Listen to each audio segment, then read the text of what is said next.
বৰ্ষৰ ছেপ্টেম্বৰ মাহতে অনুষ্ঠিত হ'ব উপ নিৰ্বাচন। ৫টাকৈ সমষ্টিৰ অসমৰ ৫টাকৈ সমষ্টিৰ নিৰ্বাচন অনুষ্ঠিত হ'ব চলিত বছৰৰ ছেপ্টেম্বৰ মাহত। অসমৰ কোন কোন সমষ্টিত বাই ইলেকশ্যন হ'ব, উপ নিৰ্বাচন হ'ব, এই কথা কোনে উল্লেখ কৰিছে মুহূৰ্তত জনোৱাৰ চেষ্টা কৰিম। Political update. ছেপ্টেম্বৰত অসমত হ'ব উপ নিৰ্বাচন, বাই ইলেকশ্যন হ'ব অসমত ছেপ্টেম্বৰত। এটা ডাঙৰ খবৰ, উপ নিৰ্বাচনৰ ইংগিত বিজেপিৰ সভাপতি ভৱেশ কলিতাৰ। ৰাজ্যিক বিজেপিৰ সভাপতি ভৱেশ কলিতাৰ তৰফৰ পৰা ইংগিত বহন কৰা হৈছে। চামগুৰি, ধলাই আৰু বিহালীত নিৰ্বাচন খেলিব বিজেপিয়ে। ৩টাকৈ সমষ্টিত অকলেই প্ৰতিদ্বন্দ্বিতা কৰিব, বঙাইগাঁও এৰি দিব অগপক।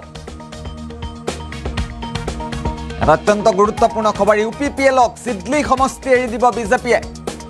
বিজেপি তথা মিত্ৰ দলে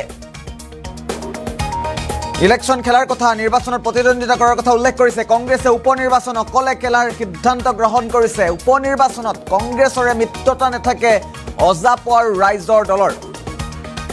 উপ নিৰ্বাচনত অজাপয়ো অসম জাতীয় পৰিষদেও প্ৰাৰ্থী প্ৰক্ষেপিত কৰাৰ সিদ্ধান্ত লোৱা হৈছে। উপ নিৰ্বাচনক লৈ নিজৰ স্থিতি স্পষ্ট কৰিছে দুয়োটা দলে। এটা অত্যন্ত গুৰুত্বপূৰ্ণ খবৰ, ছেপ্টেম্বৰত অসমত অনুষ্ঠিত হ'ব উপ নিৰ্বাচন। Big political update. উপ নিৰ্বাচনৰ ইংগিত বহন কৰিছে বিজেপিৰ সভাপতি ভৱেশ কলিতাই। ৰাজ্যিক বিজেপিৰ সভাপতি ভৱেশ কলিতাই উল্লেখ কৰিছে, চামগুৰি, ধলাই আৰু বিহালী সমষ্টিত অকলেই নিৰ্বাচন খেলিব বিজেপিয়ে। বঙাইগাঁও এৰি দিব অগপক। অসম গণ পৰিষদক, মিত্ৰদল অসম গণ পৰিষদক বঙাইগাঁও এৰি দিব। সমান্তৰালভাৱে মিত্ৰদল UPPLক চিডলি সমষ্টি এৰি দিব বিজেপিয়ে। আৰু চলিত বৰ্ষৰ ছেপ্টেম্বৰতে অনুষ্ঠিত হ'ব অসমত উপ নিৰ্বাচন।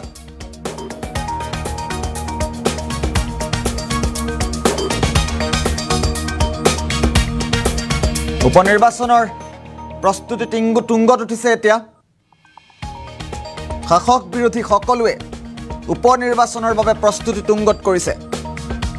অসমৰ ৫টাকৈ সমষ্টিত উপ নিৰ্বাচন অনুষ্ঠিত হ'ব। ৫টা সমষ্টিৰ ৩টা সমষ্টিতেই বিজেপিয়ে অকলেই প্ৰাৰ্থী প্ৰক্ষেপ কৰিব।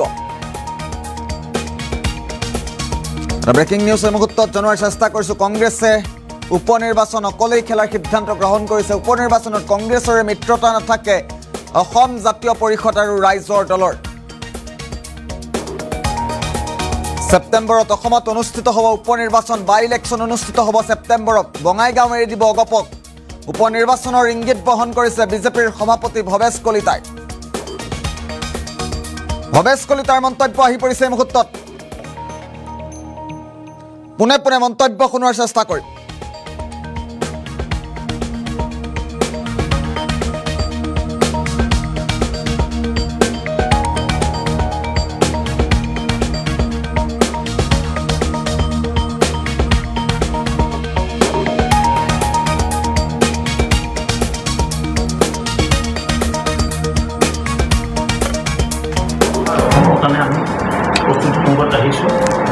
মই নিজেও বিহাৰী সমষ্টিত গৈছিলোঁ, চামগুৰিত গৈছোঁ।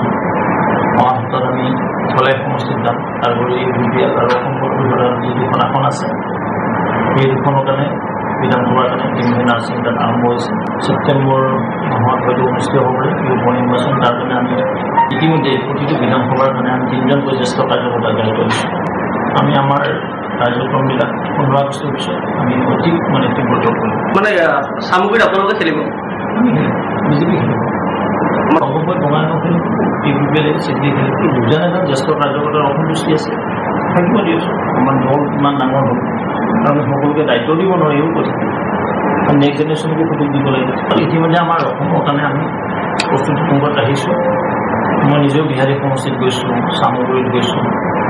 অহা সপ্তাহত আমি ধলাই সমষ্টিত যাম। তাৰোপৰি UPPL আৰু অসম গণ পৰিষদৰ যি দুখন আসন আছে, সেই দুখনৰ কাৰণে বিধানসভাৰ কাৰণে ইতিমধ্যে নাৰ্ছিং তাত আৰম্ভ হৈছে। ছেপ্টেম্বৰ মাহত হয়তো অনুষ্ঠিত হ'ব পাৰে এই উপ নিৰ্বাচন। তাৰ কাৰণে আমি ইতিমধ্যে প্ৰতিটো বিধানসভাৰ কাৰণে আমি 3জনকৈ জ্যেষ্ঠ কাৰ্যকৰ্তা জড়িত হৈছোঁ। আমি আমাৰ কাৰ্যক্ৰমবিলাক 15 আগষ্টৰ পিছত আমি অধিক তীব্ৰতৰ কৰিম। চামগুৰিত আপোনালোকে খেলিব, বিজেপি খেলিব, অসমত বঙাইগাঁও খেলিব, UPPL চিডলি খেলিব। দুজন এজন জ্যেষ্ঠ কাৰ্যকৰ্তাৰ অসন্তুষ্টি আছে, থাকিব দিয়কচোন। আমাৰ দল ইমান ডাঙৰ হ'ল, আমি সকলোকে দায়িত্ব দিব নোৱাৰিম কথা নেক্সট জেনেৰেশ্যনকো